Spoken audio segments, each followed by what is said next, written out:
Hello, everyone. Welcome back to another episode of the Capes and Lunatics. It's me, Phil. Justin is here. Kristen is here. We got the return of Will Allred and a special guest returning. It's been a while, Mr. Jeff Johnson, to talk about the new issue of his Kickstarter comic coming out, Rogue's Kingdom #2, correct? Yes, that's it. All right. So Jeff, catch everyone up for people who may not know, who maybe didn't hear our last interview. It was a while ago. What's the whole? Tell them the whole story of Rogue's Kingdom. All right. So first off, it's great to see you guys again. Even though it's been a long time, it's always a joy to to catch up and share some laughs about making comics with you guys. So Rogue's Kingdom is a book that I've been doing with James Robinson for quite a long time. Last year we did the first issue of Rogue's Kingdom, issue 1, and it sets up the story of our main characters, Peachy and Rondo, who are a young child pickpocket and an older troubadour, bard / sword fighter. And they get involved in a political intrigue where they wind up impersonating a wizard and his guardian in order to escape the gallows.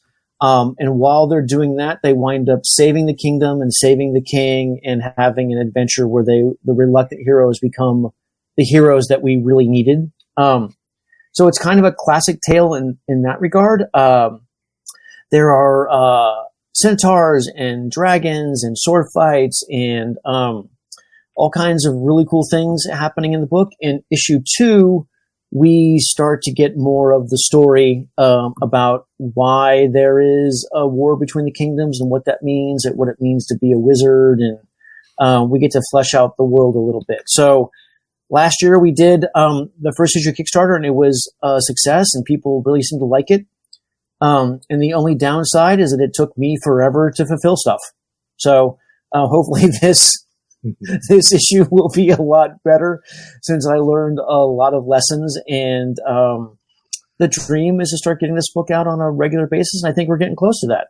Well, I mean, we were talking before we jumped on. I mean, like I told you, everybody who does a Kickstarter book, including Will over there, will tell you a lot of it is just, all the business end of it, right? Getting, setting up the campaign, running the campaign, and then shipping the books out and all the non-fun stuff you didn't get. That's the reasons you didn't get in the comic.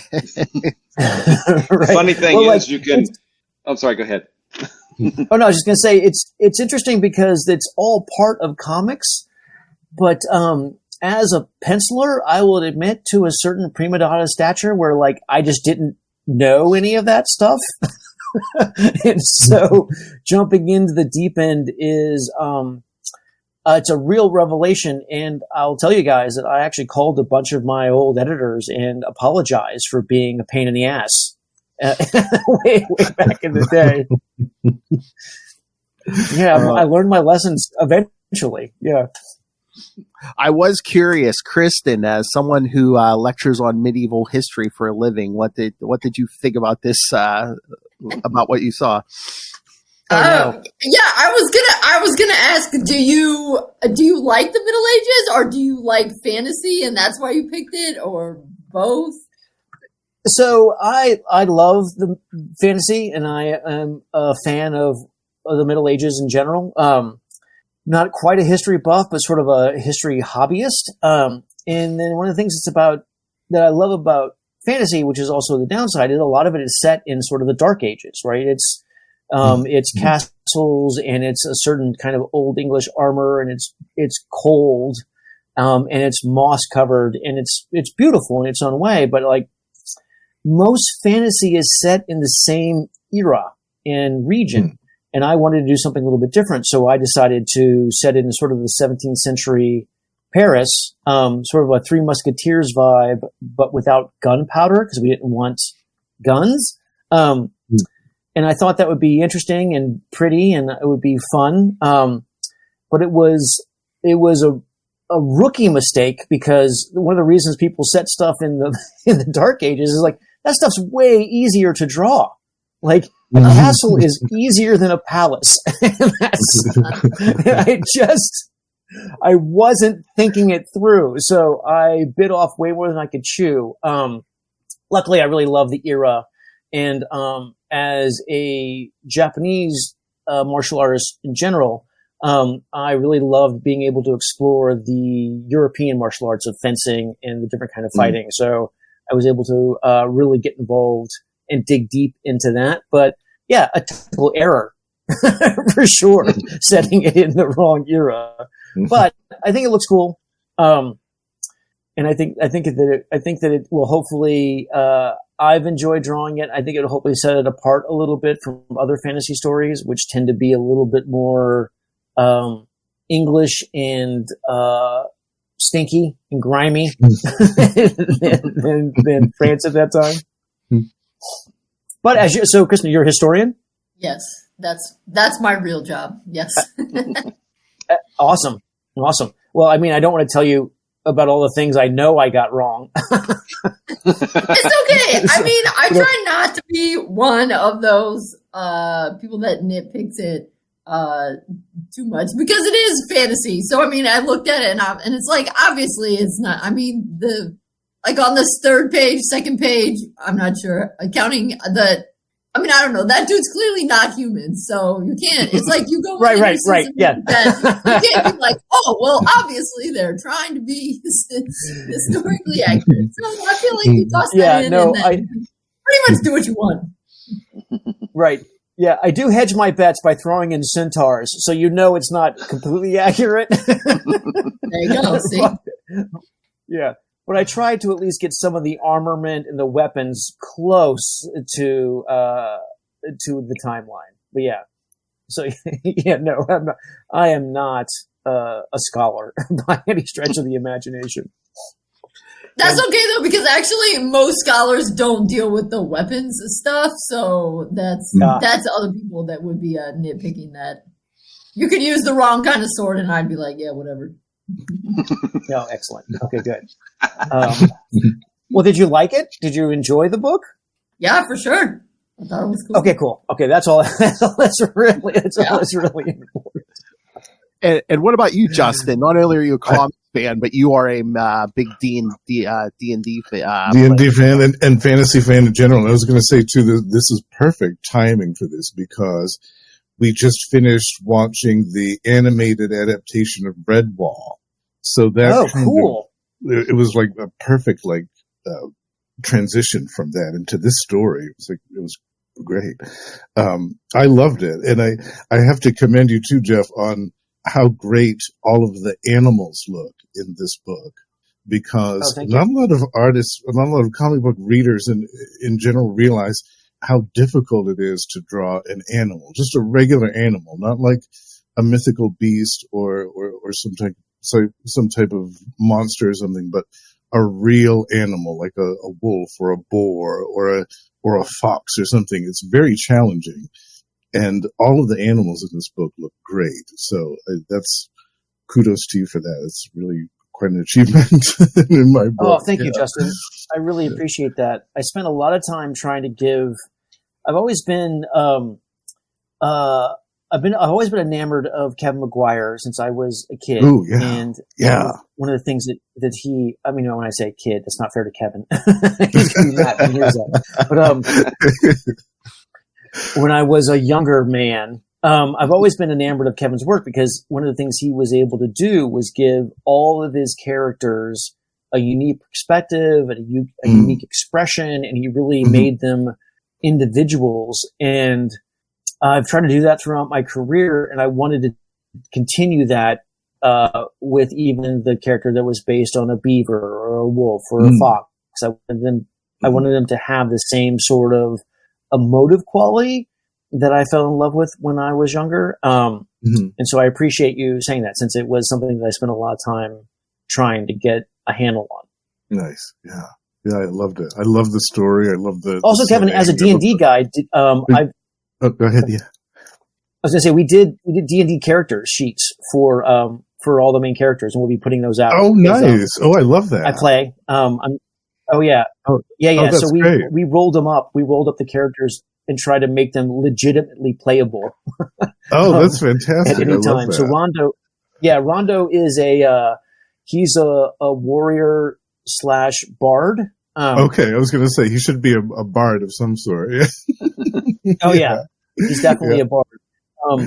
And then Peachy is going to be a wizard, obviously. And then we're still debating, honestly, about what school of wizardry he's in and try to how to get those spells right. And then Tara is also a bard / thief, and so Nice. we spent a lot of time rolling the characters up, picking their attributes, and then James has written some. James has written some super cool background and character material that's only available on the character sheet. So as a D&D guy, you'll appreciate that. Yeah, that's fantastic. Yeah. I love that. Oh yeah, we're nerding it up.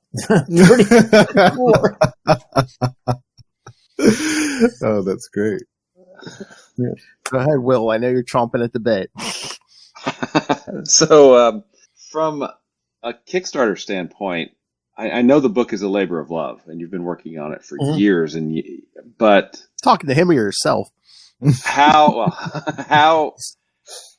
much of a kind of a shock to your system was, starting that whole fulfillment thing on Kickstarter? That's a great question. So luckily James and his wife did a lot of the actual book fulfillment. Like we sent the books. You'll know. So we had the book sent to his house, and he fulfilled a ton of that stuff. The place that was sort of shocking was I didn't realize how many sketch covers we sold, and I didn't realize how many of the add-ons that we offered. So I suddenly found myself with like 20 commissions and 30 sketch covers and all these things to do afterwards, which were a joy to do, but I just had not scheduled. I didn't even think about it. I didn't schedule for them. I didn't plan for them at all. So that was a shocking amount of ineptitude on my part that I had to deal with. Yeah. But it was also in the end it worked out really great because I got to practice a bunch of covers. I got to explore a bunch of themes in those sketch covers that I wouldn't have normally got a chance to do. So it was really fun. But lesson learned, man. So what was, when you were doing your first one, what was the most shocking thing for you? Fulfillment just takes so long.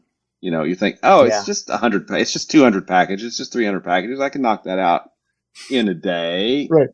No, you can't knock that out in a day. Not by yourself. Right. Right. So no, good. Whoops! Jeff? Did you freeze? No. I'm okay. Did Will freeze? It's possible that we both froze. Wait a second. Let me do this. I think you all think each other froze, but actually no one's frozen. No one froze. Everyone's just too damn polite. Wait, can I ask? Sorry, that's great. Can I ask a really basic question? I know, right? That's fantastic. Jeff, so are you drawing this on paper and then scanning it in? Are you drawing it or coloring it? Do you draw it on a tablet? And how do you do this? That's a great question. I am super old, and so I draw on paper, and then I scan stuff in and send it to my inker and or colorist, depending on where we are in the process. I do a lot of my layouts in the computer to make sure everything is in the right place, and then I will often print that up and blow it up, and then trace that off, and then do it analog. I've been told that is very time consuming and I should shift to just straight digital, but I can't do it. I like having I still need to feel it when I'm drawing it, and I can't do that on a screen. I just haven't been able to figure it out. When even people say doing straight digital, you're using one of those tablet pens or something, Cintiqs, right? Yeah. Okay. Because I always it feels like drawing on. I mean, I've been. that always blew my mind when I realized people could do their art digitally, because I always remembered back to like Microsoft Paint where you're trying to do something with the mouse. And I was like, how are these people drawing things? This is insane.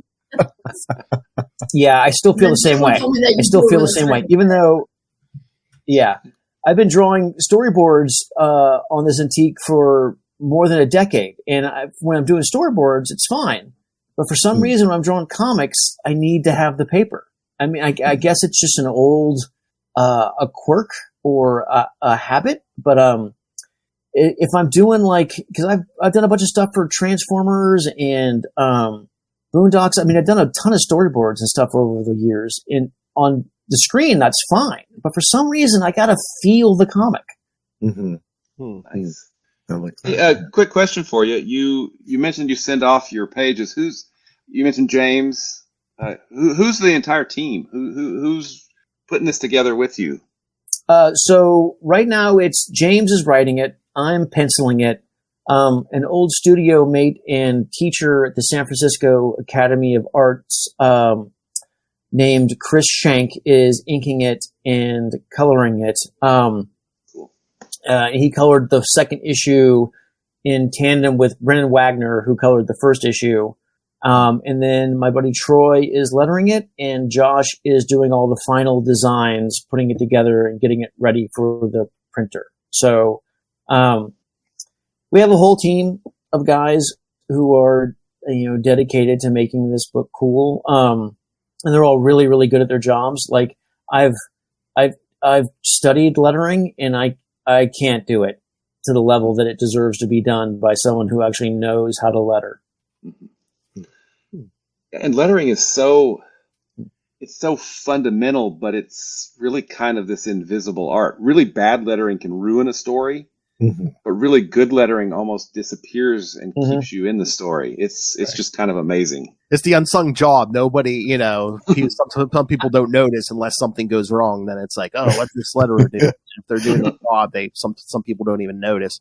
Yeah, True, I'll have to appreciate absolutely. I mean, it's unfair because it really. Yeah, if it goes wrong, you notice. But if it's perfect, it's just invisible. Yeah, absolutely. Yeah. I do notice it when they talk in logos, though. So for the next one, consider giving everyone a logo. So then when they say their name, they'll be like, "It's Rondo." Yes. Yeah. I mean, that's a really good idea, actually. I think we should do that. Yeah.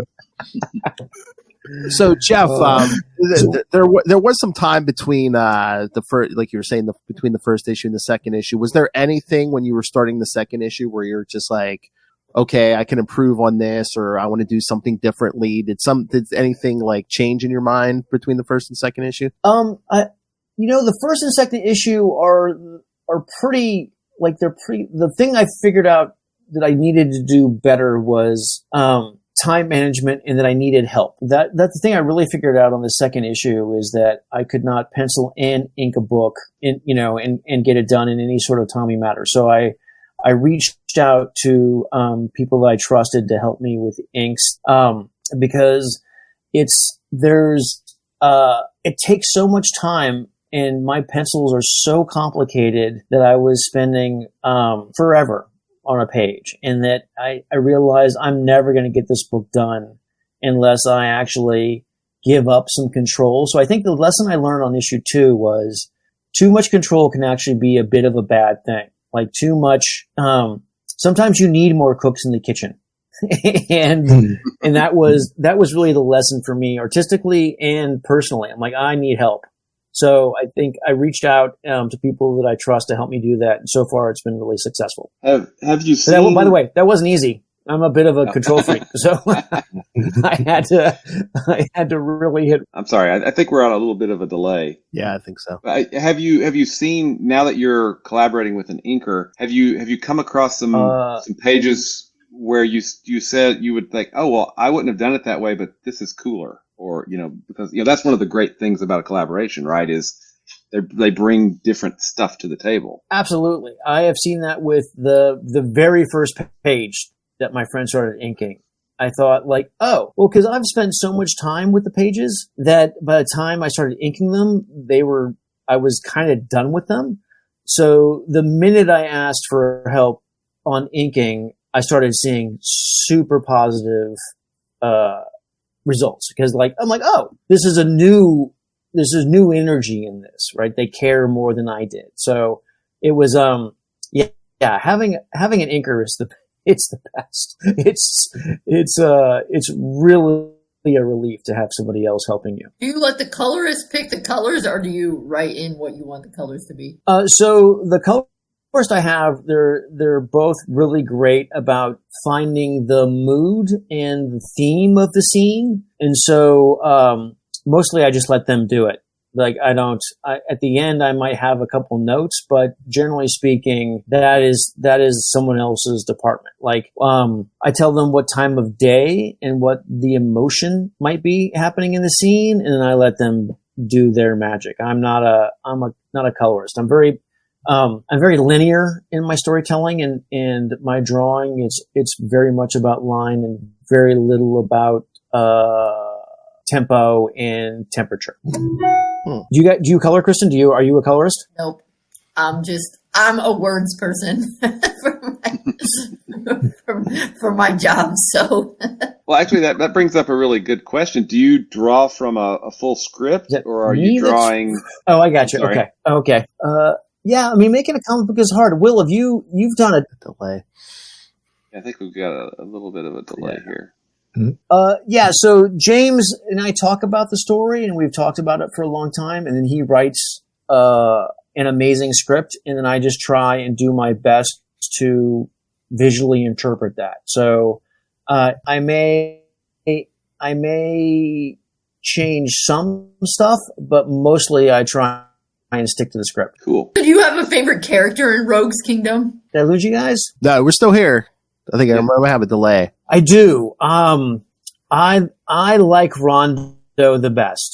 He is the bard and the sword fighter. Okay. Yeah, I like Rondo the best. He's my favorite. Nice. I think Shay is my favorite, because even though I'm an owl guy, I'm also a cat guy. So to me, Shay was. Hang on just 1 second. Or I should say Faye. I think it was Faye rather. P-H-A-Y-E. Oh yeah, she can turn into a cat. The cat lady. Yeah. I was like, ooh, I want to see more of her. Yeah, it was overwhelming in a good way. I was like, ooh, I like this. Ooh, I like this. Yeah. I'm going to say Princess Tara, because that's closest to what I study. But I don't know. She's the quarter cat person. Oh, you will. She's very much a major player in the next few issues. Nice.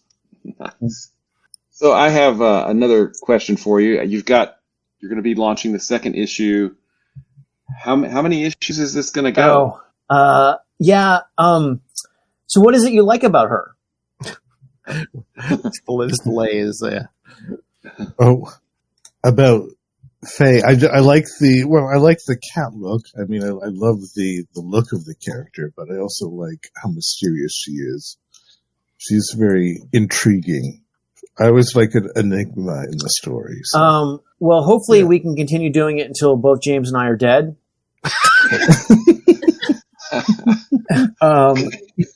So issue, she's one of my favorites, and like, she definitely has a huge part in it. The first story arc is 5 issues, and then we have several story arcs planned that are about 5 issues too. So we're trying to compile each story in a way that would make like a good trade paperback.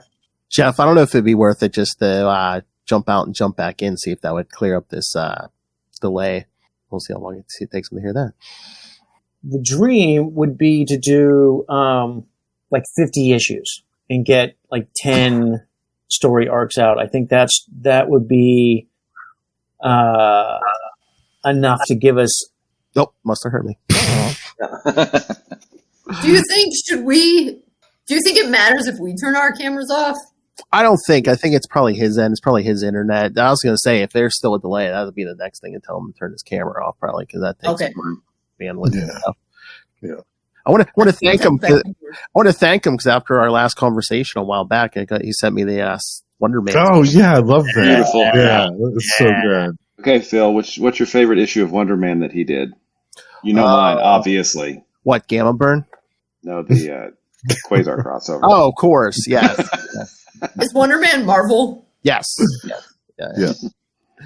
What you mean Operation Galactic Storm or Infinity War? Will? I'm gonna have to say Galactic Storm because that's the battle with Captain Atlas. Oh yeah. Yes. Which that is was that? one of my favorites. Yeah, Body Swab. Yeah. With that big 2-page spread where he lays him right out. Yep. So, Justin, do you ever show your face? I do occasionally. I was just wondering if maybe you were saving that for the subscribers only. Oh. That's the only fans. That's the only fans. Exactly. It's a paywall. Yeah, it's a paywall. That face is too pretty, man. If he was That could be one of the Patreons. You just want to crash. Yeah. Thinking that could be one of the Patreons. You'll be like, it's Justin's That's right. face. It's a paywall. No, I'm using a headset, and because the way that my office is oriented, like you'd see probably half of my neck and maybe one of my ears. So that's very mysterious. Look at the lobe on that guy. Yeah, look at that ear hair. It's awesome. The joys of old age. Oh, I know. I know. It eroded away from my scalp and went to my ears. Whoa. I hear that. Hello, Jeff. He's back. Hey, Jeff. Hey guys, sorry about that. That's better. Yeah. Yeah, that was frustrating. Can you hear us all okay now? And I can. Okay. Hopefully, I didn't talk over everybody. No. No. There was just a delay in our messages getting to you, I think. Yeah. Mm-hmm. Yeah. Okay. Yeah. This is already way better. Thanks, guys. Yeah. Yeah. Where was the last thing that I made any sense? Well, it sounded like you want to do this until you die, which is yeah. cool. That came Yes. through. Kind of Sure. Yes. Yeah. 50 issues at least. 50 issues. Yeah. That's where we left off. Right? Okay, good. All right, yeah. James and I have been talking about it for a long time, and so we have so many ideas we want to get to. We have dragons. We have a separate kingdom full of people who are basically made of plants. We have Nice. skyships, and we have all kinds of really cool things planned. So the dream is that we're able to do this until we both just drop dead. And that's that. I mean, depending on that might not be that long. Well, hopefully, it's at least 10 years. Yeah.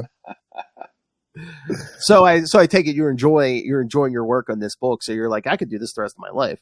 I really love it. I mean, honestly, I've been super lucky in my career, and I've had a chance to work on amazing characters. But I just really love these characters, and I love this world. And James's writing is so much fun. And then it's just really a joy to work on. So I hope I can keep doing it. So do you have to start a new Kickstarter for every issue, or do you have a continual Kickstarter? Oh. Every issue. Will is like, yeah. Because I think that's what he said. I mean, yeah, that's what you got to do every time. You got to raise the money. You got to every issue. However, Jeff, have you noticed in the new Kickstarter? I suppose if we did well enough on a single Kickstarter, we could roll that over into other issues. The ability to so it's copy your it's rewards. its own job. Sorry, I think we're. Do you want Phil? Do you want us to try and turn off our cameras to see? If I don't know. I was gonna say, Jeff, you might want to turn off your camera. I mean, we could, but I think it might. I don't know. I'm sorry. Well, I missed that. Can you say it again? Did you notice that now? I mean, used to when we would create Kickstarters, we would just have to start from scratch. But now you can actually import your rewards and import items. I did notice that. That's awesome. It helps a lot. It helps a lot. So the campaign for issue 2 started, correct? Let's do that. Let me do this. All right. Hang on a second. Let's see if that works. Oops. Whoops. Let's try it again. But yeah, I was gonna say I think it's probably on his internet or whatever. So hopefully bandwidth. Yeah. Yeah, he might be trying it from his phone next. I noticed he brought his phone over, so maybe that would be better. I wonder too. I was going to say. I know it helps a little more no matter your speed. I think if you plug in right directly to your router. So, Gotcha. Mm-hmm. Does Kickstarter take a lot of the money, or is it pretty reasonable? Gosh, it's a certain percentage, but I don't remember what it is, actually. I should probably know that. Well, it must not be ridiculous then if you don't remember. If it was something like 50% or something crazy, you'd remember. Some traumatizing figure. Well, it's spread out too, Will, right? Because like you have to pay your artists and you got everyone else on the team and pay to print somebody to print it and stuff. Yeah. And I mean and Jeff does such detailed art. I just each panel, but and him doing a book that's so many pages and then so many issues that he wants to do. I mean, it's amazing. Probably will be doing it till he dies. I love it. It could be the next something like saga that goes on for like just forever. Oh yeah, you know what I mean. Some big epic, yeah. Hello, Jeff. Jeff? Oh. Hey, guys, I'm super sorry. I think I'm having some serious internet problems. That's fine. I was going to say, I mean, if you want to cut it short or anything, I mean, if you want to promote, the campaign and everything and, where can people go and everything, yeah. I'm not quite sure what's going on my technical side. I think it's me. You guys are fine. I'm the one who seems to be blipping in and out. The Kickstarter is inkedstudio.live/rogues. It's on all the advertisements. If everyone wants to sign up, that'd be great. We're going live on the 20th, and the book is done, and we're going to have some really cool. We decided to do the alternate covers a little bit differently this time, and we have other old school artists inking me and being colored instead of them doing so they're all in the vibe of Rogue's Kingdom. So they're very cool alternate covers, and the book is 48 pages of fun fantasy stuff. So I hope everyone comes and joins us again. Really sorry about this, guys. I apologize. No problem. No problem. We just want to make sure you get the message out. Mm-hmm. Also, the Kickstarter hasn't happened yet? Boy, I'm going to be chopping up silences. I think it launches on the 20th. Is that right, Jeff? No, it's launching on the 20th. Okay, cool. No, the 20th. All right, cool. And can you give us that link one more time? That was Yes, on the 20th. All right, guys. I apologize for it is inkedstudios.live/rogues. It's part of it's all the posters and it's on all my websites. All right, and I'll put it in the show notes too. Yeah, so nice. Yeah. Sorry, Jeff, but thank you for joining us. We always enjoy talking to you. We'll definitely have to speak again. Yeah, we really love this. Yeah. Oh, lost him. Yeah. No, I wasn't bothered by his technical development. It's like I wanted to talk to him. He's always great to talk to. Yeah, and I'm glad we got a chance to promote this because it really is great. I love the art, the story, just the fact that it's it has the potential to go on to be this big sprawling epic. I just love that. So, and it's nice original, something original that isn't derivative of another character that we all know and familiar with. Something totally new and unique. We need more of that. So I'm 100% behind this. I put the link in our private chat there, Phil. So I'll put it in the show notes. Yeah. Thank you. I love it. We definitely need more original stories like this. So this made me very happy. Yeah. And again, I mean, Will, you can speak to this. I think when people do the Kickstarters, I mean, you could tell that it's not just another job. You got to love that. You got to love your own thing, and you're not doing it for the money. So you got to love it. You're definitely not doing it for the money. You're doing it because you want to bring something to life, and you're insane. Sorry. I'm not calling Jeff insane. He's maybe insane in a good way. I'm probably just insane. Well, as any creative is, all right. We'll cut it there. But yes, next time we're going to talk to another. I was going to say young, but I guess you can ask his granddaughter if he's young. Kickstarter writer, Mr. Will Allred. Get off my lawn. About his book Crossover Division. New issue coming out. Thank you. Yes, issue 6. That's I always said at the end of all of our episodes. I'm like, and a man who's had several successful Kickstarter campaigns. Yes, now he needs a second hand to start counting his successes here.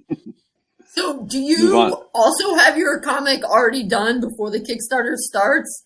Because I thought Kickstarter was like, we're gonna do this. I really try to have it done as much as possible, and make sure that the artists are paid along the way. And then the Kickstarters allows me to replenish those funds so that we can go on to the next one. Because ultimately, it makes fulfillment so much simpler and straightforward if I'm not waiting for something to be done, hey, I need this. Well, something came up. Well, if it's done, something can't come up. It's all on me at that point. So I try to have it all done, but, and all done to me means the pencils and the inks, the right. colors. Yeah. I didn't expect that it would be printed or whatever. Yeah. Although a good friend of mine, Kevin Joseph, he's the writer of Tart, with Ludovic Saleh as the artist. He actually, because of the environment that we live in now and tariffs, he actually went ahead and printed the hardcover for Tart Volume 4 in front of the Kickstarter, so it would be here. And once the Kickstarter finishes, hopefully, in funds and all that stuff, he has them already, and he can just start sending them out. So it's always fun trying to figure some things out. Oh yeah, I forgot about tariffs. Yeah. Especially with chaos monkeys, in government at this point. So hey Ray, if you want your newest issue of Crossover Division, you're gonna have to pay like $150. So. And none of it'll go to me. Money go. All right, but yeah, we'll talk more about Will's Crossover Division next episode. But Will, you want to tell them where to find Crossover Division? And absolutely. You can find Crossover Division at crossoverdivision.com. And right now, if you go to crossoverdivision.com/KS for Kickstarter, that'll take you right to the campaign that's live. We launched actually yesterday, and we're getting there. It's exciting and terrifying and everything in between. Can they purchase Diary of Night anywhere? Yes, you can also purchase Diary of Night. There's bundles on and add-ons for the Kickstarter, so you can get the latest issue, number 6. You can purchase the hardcover. You can purchase a catch-up tier. There's all kinds of stuff out there. And if there's something that you want and I don't have a tier for it, email me and say, make this monkey, and this monkey will make it. But yeah, yes, we'll promote a lot more next time. So, wait, where's Will's? Feels weird not playing. Gotta play some drums. Playing the Greenland. Oh, oh wait, you know where it's going. You know where it's going, right? I know exactly. Somewhere nice. the infamous Tom DeFalco line. They aren't even attempting to enter our orifices. That's the one. Yes, Star Blast. Thank you, Star Blast. Fantastic Four issue. Yes. They aren't even attempting to enter our orifices. Gotta love those read-throughs. Oh yeah. We need to do a live read sometime. Yeah. We do. All of us. That was such a feast of riches when we did live reads on the Quantum Zone. Getting everyone else's plugs here. Boy, I'm gonna have to yell. I don't know what happened to Tyler. Lilith. I don't know if Lilith slept in or what. Maybe they also had internet issues. Maybe it's going around tonight. Maybe it could be a. Well, I know Tyler's kids had like a rehearsal for a play or something, but yeah, Lilith is probably, What? No. Lilith is just passed out. What kind of excuse is that? I'm sure Lilith just part that too much. All right. Here's this is still new to me. All right. All right. Well, you can hear Justin the Owl. Tell them about the Lost Library of Legends. Yeah, so on the Lost Library of Legends, we have launched 2 brand new sub-series. One is dedicated to the exploits of Marvel's very own Sleepwalker, and the other is dedicated to the chronological exploits of the Shadow in comic books starting in the 1970s. Ooh, nice. Would you say Denny O'Neil? Yes, Denny O'Neil and Kaluta. Yep, Michael Kaluta. Nice. Kaluta, yeah. We're covering that whole 70s series and a couple of the Batman guest appearances. Well, I'm sure those Batman episodes would be very popular. Batman, my favorite character. Yes, you know it. If you want to come back, then Will, yes, we were going to have Ray. Ray's going to be making monthly appearances too. So yes, Ray's going to be back here in a few weeks. Yes, nice. All right, and of course, because she's too shy to do her own plugs, Chris, you can find Kristen's book, Dick Grayson, Boy Wonder, all about Dick Grayson throughout his many years. You can find that on Amazon. So go pick it up. And as I always say, when you buy her book, you are supporting an educator. So. 10 years old though now. Oh, it only covers the first 75 years of Dick Grayson. That's okay. right, it does. And of course, Tyler's on here, but you can catch him talking all things Superman on the Krypton Report, which I think they're going to have a big year this year with the movie coming. Oh yeah, he's going to be busy. Yeah, he posted something. I guess, God, that Superman movie is going to be advertised everywhere. It's like it's going to be on like Dairy Queen cups and stuff. Yes. Really? Yeah, they're coming out with like, I don't know if it's a limited time thing. What was it, like a birthday cake, cookie dough, lizard or something? Yeah. Yeah, if he's into all the merchandise, he's going to spend a fortune this year. You remember back in the 90s when Batman Forever came out and McDonald's had those glasses? Oh, yeah. Yes. Yeah, why don't they do that anymore? I don't know. I still have those glasses. I don't know what the merchandising thing is. I don't know if it's too much money or worth it or. All right, let's get out of here. We must prepare for our next our Will Allred focused episode in a few days. All right, kids. Oh, Lord, where are you? All right, kids. Thank you for joining us. Thank you, special guest Jeff Johnson. Yes, thank you. Yes, thank you, Jeff. I just wish the connection had been clear, but it's fine. We got some questions in. We got the word out, and we'll have him back for sure. Yes, definitely. All right, for another week, I'll do it. We have been your Capes Ampersand. Lunatics. I can't lunatic as well as little hellfire. Haven't said many people. Help us, sons!